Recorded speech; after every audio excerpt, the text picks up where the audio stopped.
астрофизик, Россия Фәннәр академиясы академигі, Россия Федерациясы дәулет премиясы лауреаты Рашид Алиулы Сүнеев.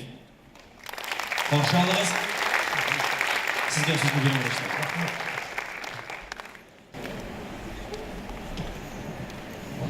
Добрый день, я снял свой пиджак, потому что что-то мне стало жарко, когда я увидел столько молодых людей сразу. Очень приятно выступать перед вами, здорово, что вы все сюда приехали. Вот. И я хотел извиниться, что я не читаю лекцию или не говорю с самого начала по-татарски. Я, как говорится, все понимаю, ну почти все, но говорить не могу, знаете такие. Вот. Это поговорка. Извините, я буду говорить по-русски, но постараюсь несколько слов вставить, чтобы вы видели в свой доклад. Я буду рассказывать сегодня про вещи, которыми я сам не занимаюсь. Это тем, что люди, очень много людей, совершенно неожиданно, никто не думал, что это пройдет так быстро. В общем, практически лет 20 назад всего люди вдруг научились находить планеты возле других звезд. И я вот вам сразу покажу картинку. Вот вы видите, это наша Солнечная система, и вы видите названия всех планет, нас вот учат. Я вчера смотрел татарскую энциклопедию, старался найти, есть ли там название планет по-татарски. И это было достаточно трудно. В итоге, в общем, большинство из того, что я написал, я в действительности, либо знал сам, либо нашел уже в каких-то статьях и так далее. И вот у нас есть своя звезда Солнце. Люди очень недавно поняли, что наше Солнце — это не просто вот наше Солнце, оно единственное на свете, а это совершенно стандартное, причем достаточно хилое и спокойная звезда. Вот это наше Солнце. Наше Солнце, с ним все в порядке, оно еще миллиардов 5 лет будет жить, и поэтому все не так плохо с ним. И вот вокруг нашего Солнца когда-то существовал диск, дисками я очень много занимался, из которых потом образовались планеты. Очень важны планеты земной группы, вот Меркурий, Венера, Земля, Марс, потому что они состоят из тяжелых элементов. А далекие планеты, газовые, Юпитер, громадный Юпитер тяжелейший, Сатурн, Уран, Нептун, они все состоят в основном из водорода. И наши планеты, вот, которые вблизи Земли, они все потеряли раз в 100 большую массу, чем у них осталось. Остались только достаточно тяжелые элементы, намного тяжелее, чем гелий. Вы видите, как называются по-татарски эти планеты. Больше всего, конечно, больше всего людей знает, что Венеру все тюркские народы называют Чулпан или Шалпан, вот казахи называют. Это Венера. По-арабски она называется Зухра.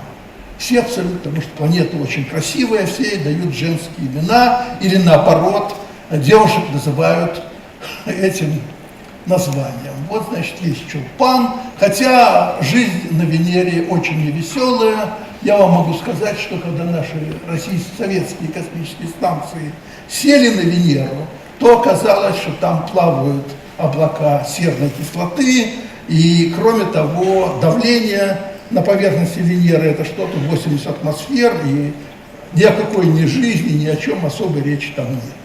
И все не так весело, и она не такая красивая, как нам кажется, когда мы смотрим. Несколько дней назад, неделю назад, вот мои внучки с большим восторгом наблюдали Марс. Они наблюдали Луну, вы все, наверное, помните, было большое лунное затмение, и вот маленькие девочки Алия и Алсу, они очень удивлялись, что это наша Земля заслоняет Солнце, и поэтому Луна темная. Вот, значит, смотрели, как эта Луна очень долго была темная в ту ночь, неделю назад. И одновременно рядом был Марс.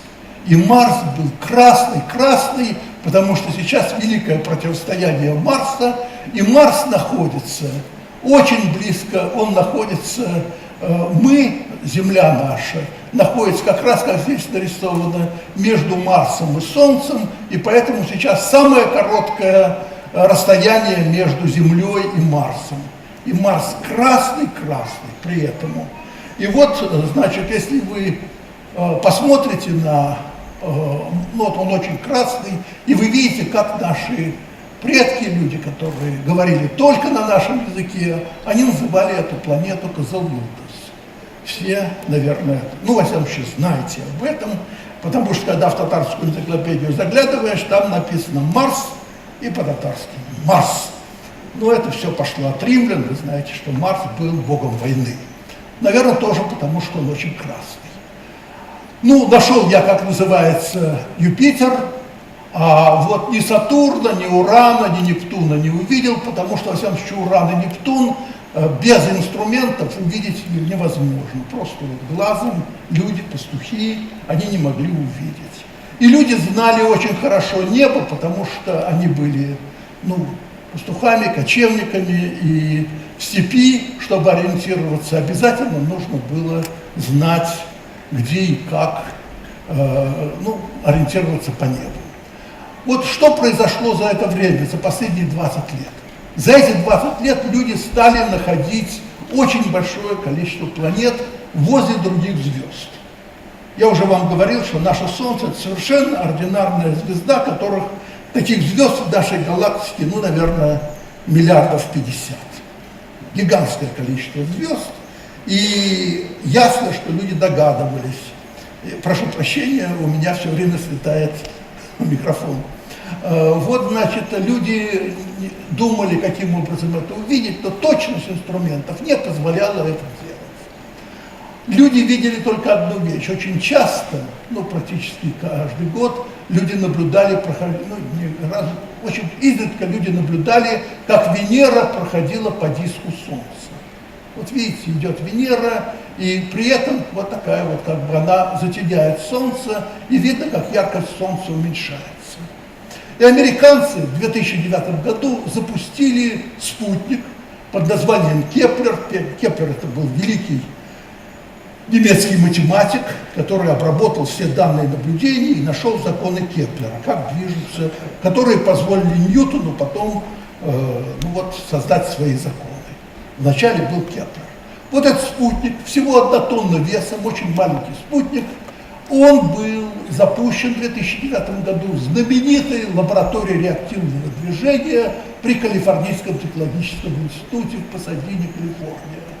И они запустили этот спутник на такую орбиту, что он уже был не спутником нашей Земли, а стал спутником Солнца.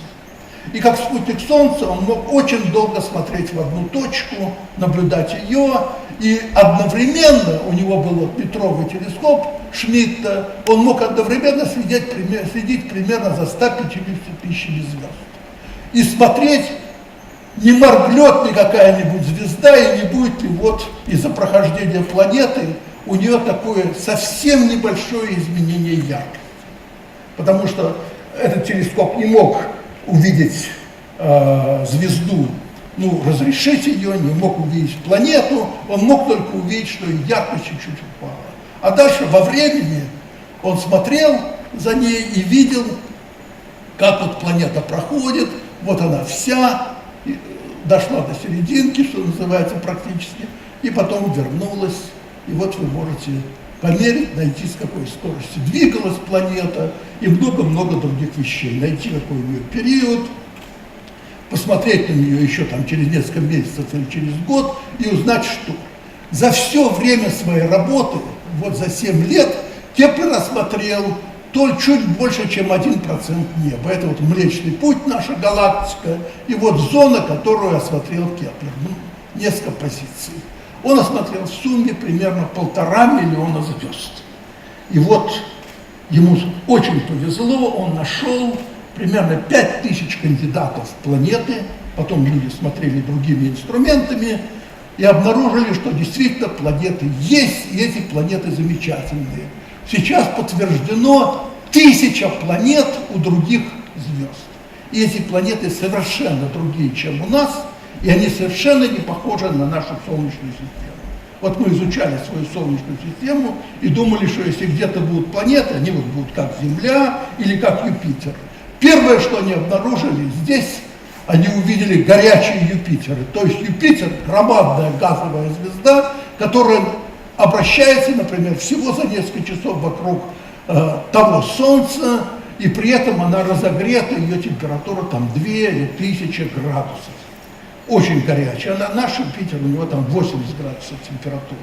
И вот люди увидели очень много этих горячих звезд, горячих Юпитеров, и сейчас это целая область науки, как такие звезды могут выживать, сколько они живут, такие планеты могут выживать, что с ними происходит. Вот такой замечательный спутник. Пойдем дальше. Что он еще сделал? Главное то, что он нашел системы, подобные Солнечной, и обнаружил там по несколько планет в одной системе.